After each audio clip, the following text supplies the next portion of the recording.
Franck,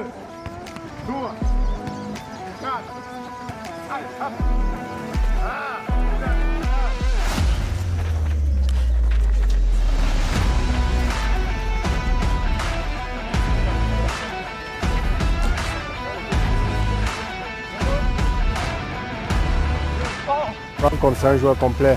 C'est un joueur complet, il a des qualités incroyables sur le plan technique. Il a une puissance physique vraiment qui ne dit pas son nom. Athlétiquement, il est bien assis. C'est un joueur très discipliné.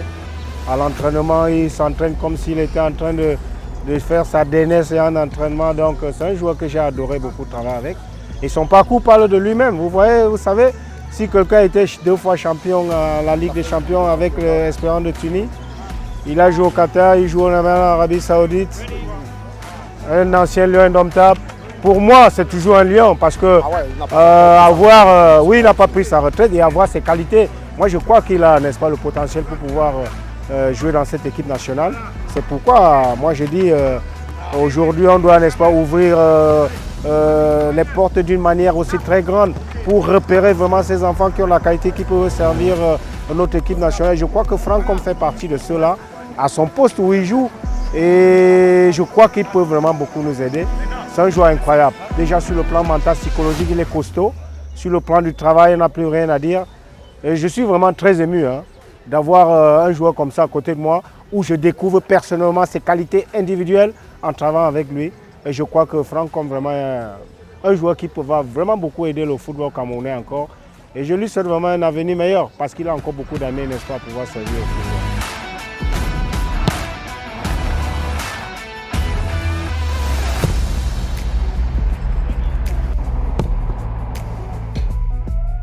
Ok Franck, on vous a vu vous préparer physiquement avec le coach Richard Toa. On rappelle déjà que vous êtes un international camerounais.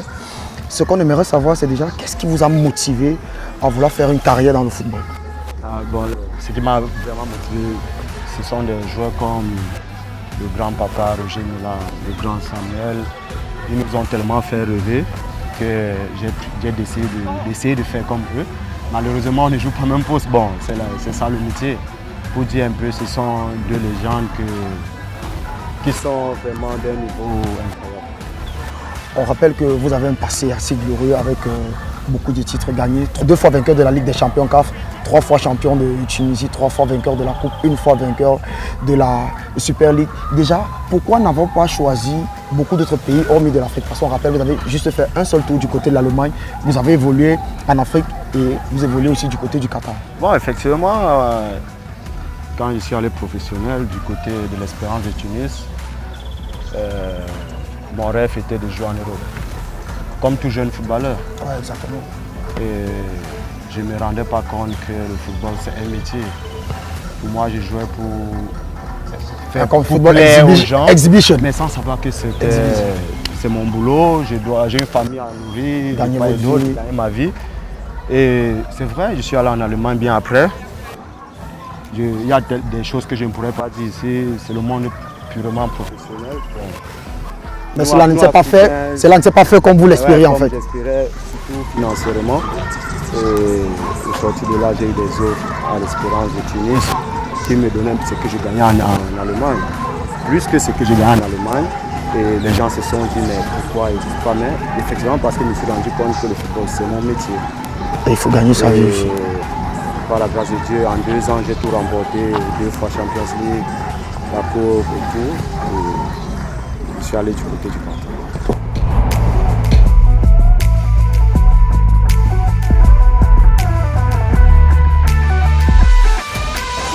Une autre question qui nous taraude un peu l'esprit, c'est comment s'est passé déjà ton départ du Cameroun pour ton premier club? Bon, déjà, avant de quitter le Cameroun, je jouais à la Panthère sportive du Nez. Et par la grâce de Dieu, j'ai été convoqué dans les sélections inférieures. Et c'est où j'ai eu des contacts du côté de la Tunisie.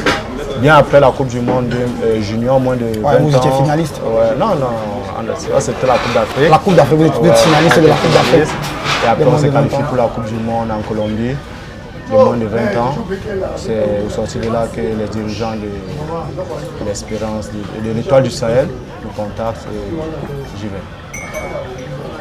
Et un autre sujet qui est un sujet un peu très glorieux, votre passage à l'équipe nationale, votre première sélection, dans quel contexte, comment l'avez-vous vécu? Est-ce que vous pouvez nous expliquer? Non, déjà c'était vraiment une grande surprise, une grande joie de ma part déjà. Comme tout jeune footballeur qui rêve de haut niveau, jouer au haut niveau, rêve toujours porter les couleurs de son pays. Et surtout en ce moment, j'ai eu la chance d'avoir des grands frères comme le grand frère Noyon, le grand frère Stéphane Biard, le papa, celui que j'appelle toujours mon papa, Carlos Camini, le chez jour, sans compter pas mal de grands frères qui m'ont pris dans les bras et m'ont fait intégrer. Et malheureusement, l'intégration s'est bien passée, mais la continuité n'y était pas. Personnellement, parce qu'au fur et à mesure, il y a eu des grands frères qui n'étaient plus à mes côtés. Et c'est ça le football. Ouais, ça aussi, ça fait partie aussi du relationnel. Ouais. Et déjà, quels sont tes meilleurs souvenirs avec l'équipe nationale, tes meilleurs souvenirs en club? Je sais que tu as tellement de titres, mais toujours il y a des titres qui ont une saveur un peu plus particulière que d'autres. Sincèrement, avec l'équipe nationale, je n'ai pas de meilleurs souvenirs. Pas du tout. Mais en club? En club, j'en ai tellement. Pratiquement dans tous les clubs où je suis passé, j'ai toujours eu des beaux souvenirs. Parlez-nous un peu de la finale de la Ligue des Champions, où vous êtes homme du match. C'est la dernière, je crois. Ouais. Parlez-nous un peu. Bon, tu sais, ce sont des moments inoubliables. Donc on peut aller 3 buts à 1 et au retour on gagne 3-0. C'est historique en fait, contre le grand à l'aller d'Égypte. Ouais, l'un des clubs les plus titrés au monde. Ouais, au monde bien sûr. En fait, faire ce choix comme meilleur souvenir, c'est être ingrat. J'en ai tellement. Et vos relations avec les anciens footballeurs? Vous parliez d'Idriss Carlos Camini, qui aujourd'hui évolue du côté de Santa Coloma en Andorre, championnat de première division. Il n'a pas raccroché les crampons après un passage du côté avec Alexandre Font. Ouais. De l'autre côté, quelles sont vos relations avec tous ces aînés-là? Ce sont des papas, moi je les appelle des papas. Effectivement parce qu'ils se respectent, ce sont des exemples en fait. Et on échange constamment sur WhatsApp avec le grand frère Aurélien, avec qui je suis constamment au téléphone, le papa Carlos. Une précision d'ailleurs, Aurélien qui, après avoir arrêté sa carrière aujourd'hui, œuvre énormément pour le football camerounais. Il a un tournoi qui se nomme Cheju Consulting, où on met en exergue des jeunes talents en catégorie U18 avec des recruteurs qui viennent et ces joueurs-là peuvent aspirer à une carrière professionnelle. Est-ce que vous songez déjà aussi à ce genre de projet-là? Non, sincèrement, pour le moment, pas encore. J'ai ça en idée, mais humblement, je vais dire, on ne poursuit pas de l'IF à la vie. Ouais, fini d'abord. Je veux dire, certains le font, mais moi, je n'ai pas la capacité psychologique de pouvoir gérer le football actuel et le projet dans ce monde parce que c'est trop d'investissement psychologique. Ouais. Donc, pour le moment, j'y pense, mais je ne veux pas y entrer pour le moment. Toujours, on ne vit pas que des bonnes choses dans le football. Il y a aussi eu des faits de votre carrière qui vous ont profondément touché. Vous pouvez nous en parler de quelques-unes, une principalement peut-être. C'est comme dans tout métier. Exactement. C'est comme dans tout métier. Déjà, tout ce qui est déception dans le monde du foot, je le prends positif, de façon positive. Effectivement, ça fait partie de la vie.